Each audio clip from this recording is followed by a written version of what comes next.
ನಮಸ್ಕಾರ, ಇದು ನಿಮ್ಮ JBH63 ಅಪ್ಲೈಂಟ್ ಚಾನಲ್. ದಾವಣಗೆರೆಯಿಂದ ಬಿಚ್ಚನಕಟ್ಟೆ ಮಾರ್ಗವಾಗಿ ಹರಪನಹಳ್ಳಿಗೆ ಹೋಗುವ ಸರ್ಕಾರಿ ಬಸ್ಗಳನ್ನು ನಿಲುಗಡೆ ಮಾಡುವ ಸಲುವಾಗಿ ರಸ್ತೆ ತಡೆ ಚಳವಳಿ ಮಾಡಲಾಯಿತು.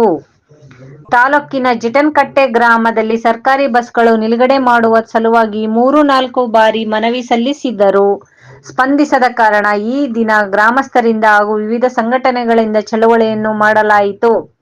ಈ ಸಂದರ್ಭದಲ್ಲಿ ತಡವಾಗಲು ಮತ್ತು ಬಿಕ್ಕನಕಟ್ಟೆ ಗ್ರಾಮದ ಸಾರ್ವಜನಿಕರು, ಕರ್ನಾಟಕ ರಕ್ಷಣಾ ವೇದಿಕೆಯವರೆಲ್ಲರೂ ಬೃಹತ್ ಮಟ್ಟದ ಚಳವಳಿಯನ್ನು ಮಾಡಿದರು. ನಂತರ ದಾವಣಗೆರೆ ಮತ್ತು ಹರಪನಹಳ್ಳಿ ಡಿಪೋ ಮ್ಯಾನೇಜರ್ ಸ್ಥಳಕ್ಕೆ ಆಗಮಿಸಿ ತಡರಹಿತ ಬಸ್ಗಳನ್ನು ನಿಲ್ಲಿಸುತ್ತೇವೆಂದು ಭರವಸೆ ಕೊಟ್ಟರು. ನಂತರ ಪ್ರತಿಭಟನೆಯನ್ನು ಹಿಂತೆಗೆದುಕೊಳ್ಳಲಾಯಿತು. ಈ ಸಂದರ್ಭದಲ್ಲಿ ಪಿಎಸ್‌ಕೆ ರಂಗಯ್ಯನವರಿಂದ ಸೂಕ್ತ ಪೊಲೀಸ್ ಬಂದೋಬಸ್ತ್ ಮಾಡಲಾಗಿತ್ತು.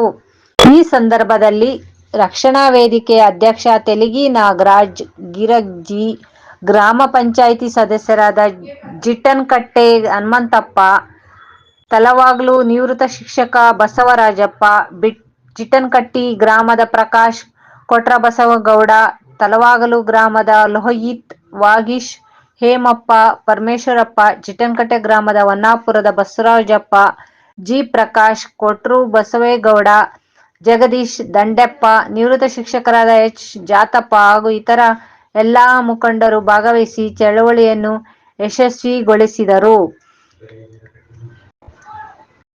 ಇದು ನಮ್ಮ ಚಾನೆಲ್. ದಯಮಾಡಿ ಚಾನೆಲ್ ಸಬ್ಸ್ಕ್ರೈಬ್ ಮತ್ತು ಶೇರ್ ಮಾಡಿ. ಧನ್ಯವಾದಗಳು. ಇದೇನದ ನಮ್ಮ ಹರಪನಹಳ್ಳಿ ಡಿಪೋದು ಈಗಲಿಂದನೇ ಎಲ್ಲ ಬಸ್ ಸ್ಟಾಪ್